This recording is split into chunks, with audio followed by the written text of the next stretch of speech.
मैं डॉक्टर कृति रस्तोगी आज अपने इस वीडियो में नए टॉपिक के साथ आपके सामने हाजिर हुई हूँ। मेरे टॉपिक का नाम है एमएसएमई सेक्टर। इस टॉपिक में हम कुछ इंपॉर्टेंट बातें आपके साथ डिस्कस करेंगे।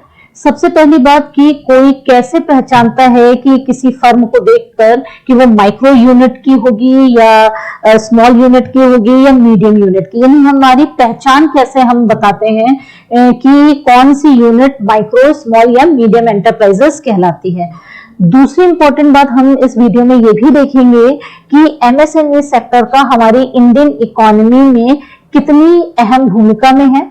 और तीसरी इंपॉर्टेंट बात हम ये देखेंगे कि कोविड-19 के दौरान या इस महामारी के दौरान एमएसएमई सेक्टर हमारी इकोनॉमी में कितना बड़ा गेम चेंजर बन सकता है। तो कहानी की शुरुआत करते हैं। सबसे पहले ये जानने के लिए कि किसी भी सेक्टर को या किसी भी यूनिट को कैसे पहचाना जाता है या कैसे कैटेगराइज किया जाता है कि आप माइक्रो हैं या स्मॉल हैं या मीडियम है। इस कैटेगरी को पता लगाने के दो आधार हैं। पहला आधार उसका एनुअल इन्वेस्टमेंट है और दूसरा आधार उसका एनुअल टर्नओवर है। इसे थोड़ा सा समझ लेते हैं। यानी कि अगर आपको ये पता करना है कि कोई यूनिट माइक्रो है या स्मॉल है या मीडियम है, तो आपको देखना होगा कि वो एनुअली कितना इन्वेस्टमेंट करती है और एनुअली उसका कितना टर्नओवर है। इस आधार पर आप उसको माइक्रो, स्मॉल और मीडियम की कैटेगरी में रख सकते हैं। इस बात को हम यहाँ पर स्लाइड में भी देखेंगे। यहां अगर देखा जाए तो माइक्रो इंडस्ट्री के लिए जो एनुअल इन्वेस्टमेंट है वो 1 करोड़ रुपए से कम का होना चाहिए। यानी कि अगर मैंने कोई यूनिट लगाई है और अगर मैं 1 साल में 1 करोड़ रुपए से कम का इन्वेस्टमेंट वहां के प्लॉट या मशीनरी लगाने में खर्च करती हूँ, तो मुझे माइक्रो यूनिट की कैटेगरी में रखा जाएगा और मेरा टर्नओवर 10 करोड़ रुपए से 5 करोड़ रुपए से ज्यादा का नहीं होना चाहिए। तो ये दोनों क्राइटेरिया फुलफिल करने वाली इंडस्ट्रीज को हम माइक्रो इंडस्ट्रीज की श्रेणी में रखते हैं। इसी तरीके से स्मॉल इंडस्ट्रीज की अगर हम बात कर ले तो स्मॉल इंडस्ट्रीज का एनुअल इन्वेस्टमेंट 10 करोड़ रुपए से ज्यादा का नहीं होना चाहिए और उनका जो टर्नओवर है वो 50 करोड़ रुपए से ज्यादा का नहीं होना चाहिए। ऐसी कैरेक्टरिस्टिक को फुलफिल करने वाली इंडस्ट्रीज को हम स्मॉल इंडस्ट्रीज की कैटेगरी में रखते हैं। इसी तरीके से मीडियम इंडस्ट्रीज के लिए जो क्राइटेरिया है, एनुअल इन्वेस्टमेंट 50 करोड़ रुपए से ज्यादा का नहीं होना चाहिए और जो आपका एनुअल टर्नओवर है वो 250 करोड़ से ज्यादा का नहीं होना चाहिए। ऐसे कैरेक्टरिस्टिक के आधार पर आप माइक्रो, स्मॉल और मीडियम एंटरप्राइजेस को कैटेगराइज करते हैं।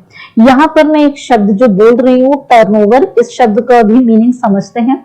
टर्नओवर का मतलब होता है एक वित्तीय वर्ष में किसी कंपनी द्वारा किए गए लेन देन का टोटल। जैसे मान लेते हैं मेरी एक फर्म है और मैंने आज 100 रुपए का जो है सामान खरीदा और उससे 200 रुपए में बेचा, तो मेरा ये टोटल टर्नओवर 300 रुपए का कहलाएगा। यानी आपने कितना खरीदा और कितने मूल्य का बेचा, उन दोनों का योग उस कंपनी का टर्नओवर कहलाता है।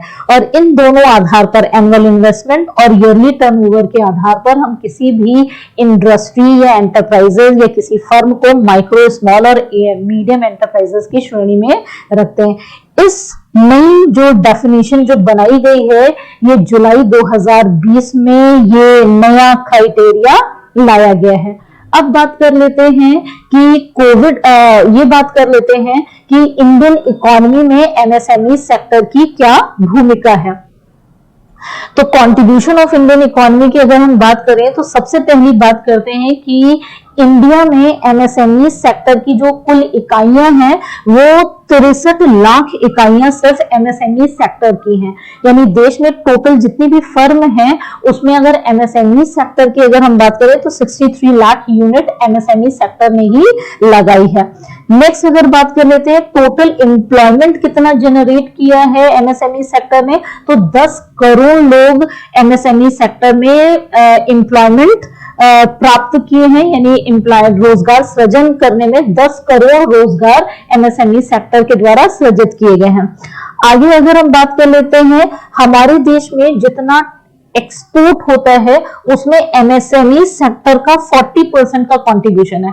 यानी मान लीजिए अगर इस साल हमने 100% जितना भी निर्यात किया, 40% माइक्रो स्मॉल मीडियम एंटरप्राइजेस द्वारा बनाए गए प्रोडक्ट को ही हम निर्यात करते हैं। इट मींस ये फॉरेक्स रिजर्व लाने में भी एक बहुत बड़ी भूमिका में है। निर्यातित को टोटल जितना हम निर्यात करते हैं उसमें 40% रोल अकेला एमएसएमई सेक्टर का ही है। तो ये बड़ा उपलब्धि है कि निर्यात में इसका बड़ा भूमिका है। नेक्स्ट बात कर लेते हैं कि हमारी जो मैन्युफैक्चरिंग सेक्टर है, यानी भारत जितनी भी वस्तुओं को एक वित्तीय वर्ष में मैन्युफैक्चर करता है उसमें 6.11% जो प्रोडक्ट हैं वो सिर्फ और सिर्फ कहां से हैं? मैन्युफैक्चरिंग एमएसएमई सेक्टर करता है।